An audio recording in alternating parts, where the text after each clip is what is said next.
imagine yourself in a room full of laughter and chatter. But to you, it just sounds like a melody with no meaning. That's what growing up outside of my home country felt like to me. A stranger to their words, desperately trying to hum along to their tune, but to no avail. I was forced to adapt in an environment that was so foreign to me. The walls of language barrier seemed impossibly tall. And I often wondered, am I ever going to be able to express my feelings? If I could ever laugh together with them? And if I could one day finally be able to understand what they were actually trying to tell me? During that time, everything that came out of their mouths sounded like gibberish to me. All I could muster up was a look of confusion, just trying to communicate with my gestures instead.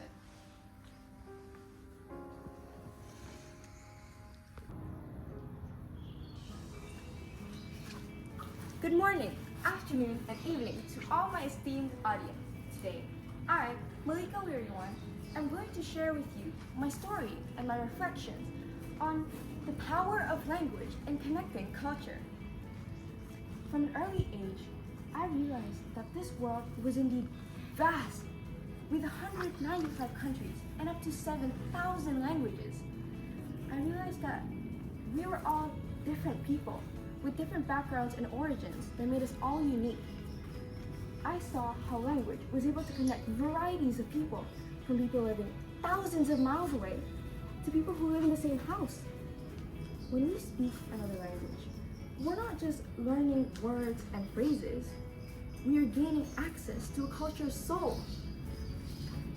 It is then that I realized that language is such an important thing. And each and every language has their own words and perspectives that are different. For example, there was a specific case with the Himba tribe of northern Namibia whose language, Himba, didn't have a separate word for the colors blue and green.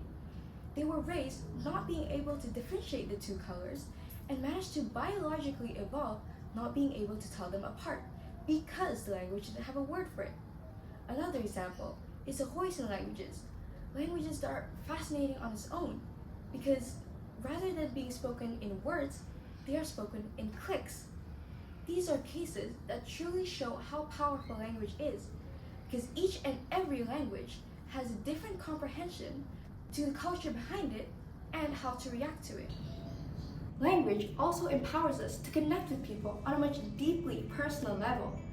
It is the key to breaking down the walls and barriers that divide us, allowing us to reach across cultures and build relationships based on mutual respect and understanding.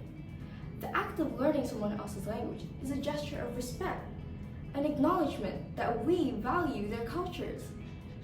It brings a warm feeling of welcome and familiarity to the people who are at a foreign place, a feeling close to home. If we're talking about warm feelings, it reminds me of my own. Mine started when I was gradually getting better at speaking another language, and my teacher, whom I still remember to this day, Miss Kate, was one of my biggest stepping stones in being able to communicate beyond gesture.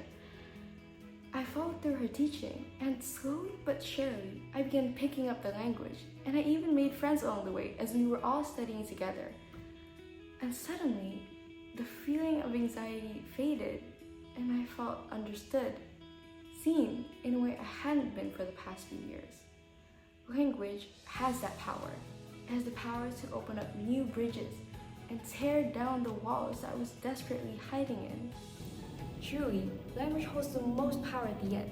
It is the key to connecting with people and their cultures, because I am certain, no matter where you are, you will always find yourself communicating and connecting with others, using language as the bridge. Humans are all social beings in the end, and they will always try their hardest to build relationships with others. That is all for today. Thank you for your utmost attention, and I apologize if I have said anything wrong in this video. Bye bye!